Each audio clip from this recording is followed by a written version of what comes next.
Hey, it's Andre. It's time for something a little different on the channel. I got to recently test out a VR headset rig from HAMSWAN.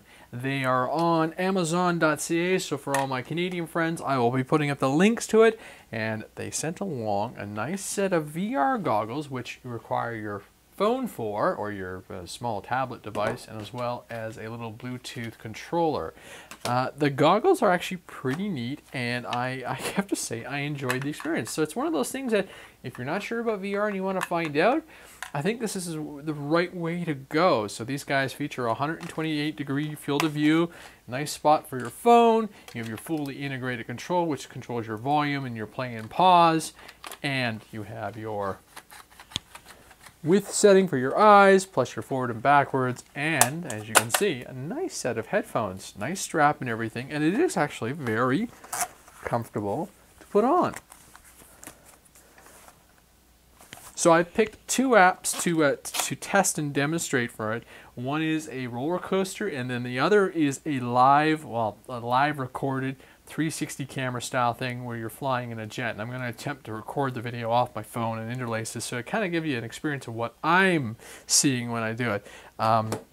There is also a trigger mechanism, which is pretty cool. So there are games that, I don't know if you're going to be able to see this in the camera, but there are games that you can tap the screen with and fire. So it's like a directional, you turn your head kind of thing and lock on your target and fire. But the phone sits snugly in there. Now, you do have to take your sleeve off your phone. In my case, I'm running an iPhone 6, which is about the 4-inch screen, and it is the smallest profile that you will be able to see in the screen. So beyond that, you want to go for anything from like 6 to 7 inches, or sorry, 4 to 7. It will take a fairly large phone, and the benefit of the larger phone obviously is a bigger viewpoint, as well as you don't see any of the other pieces of the phone. One thing you want to be very aware of when using your phone is some games don't have a flip orientation. So I ran into an issue with one game I was testing out where I put the phone in and the jack is on the other end of the board, or the cable, and you're trying to run the cable through and the screen's tilted and everything. So look for games that will allow you to flip. So I've got my position where I want it. I'm actually recording the screen on the phone.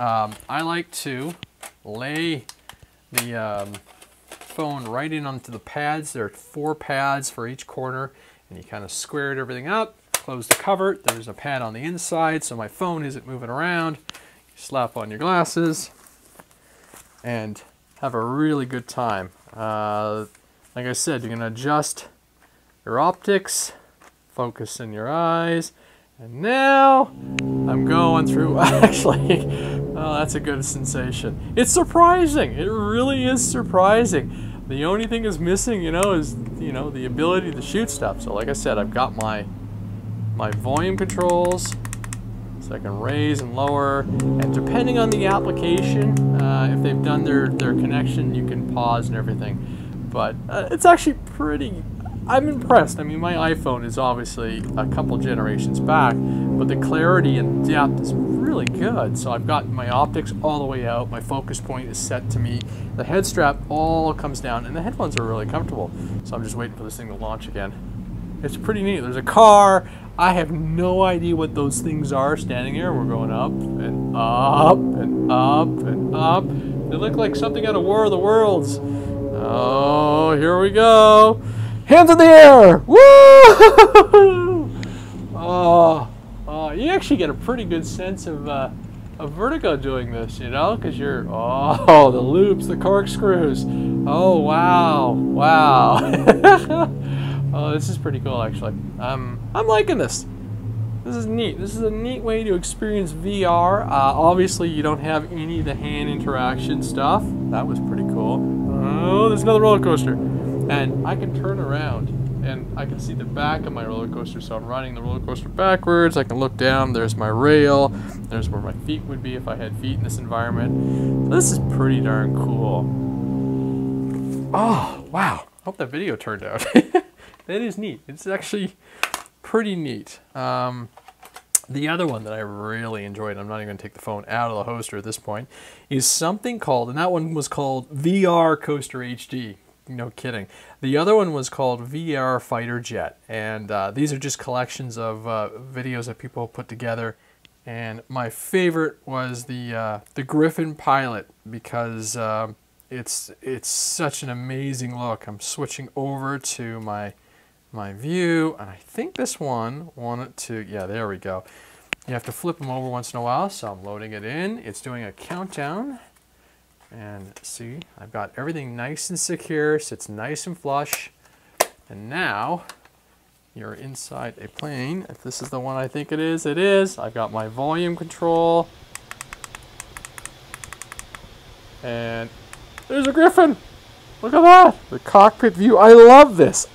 I could just see this being such an amazing way to experience videos, you know, versus some of the stuff. That is so cool. Like, it's just like you want to see your hand.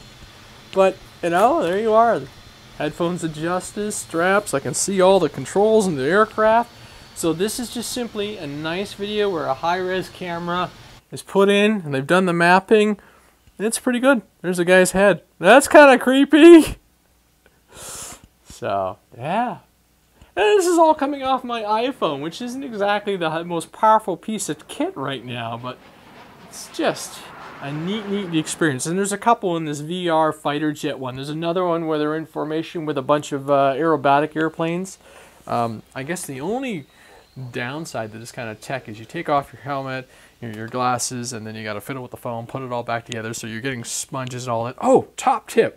First time I tested this thing out, I didn't realize they had the little plastic coatings on the lens, so I took it off and the resolution was even better. But actually, I want to find that other video, and you put them into your seating again.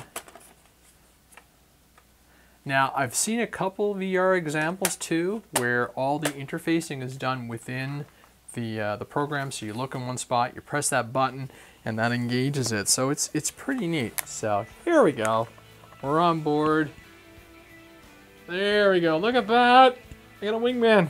Anybody on my other wing? Yes, I got another plane on my right. You see the canopy. You can see all the controls. There's the control stick. I got, you know, a couple birds in front of me. Full volume control. Look at this. Isn't that so cool? I'm gonna rotate my head, flip myself around. Ugh.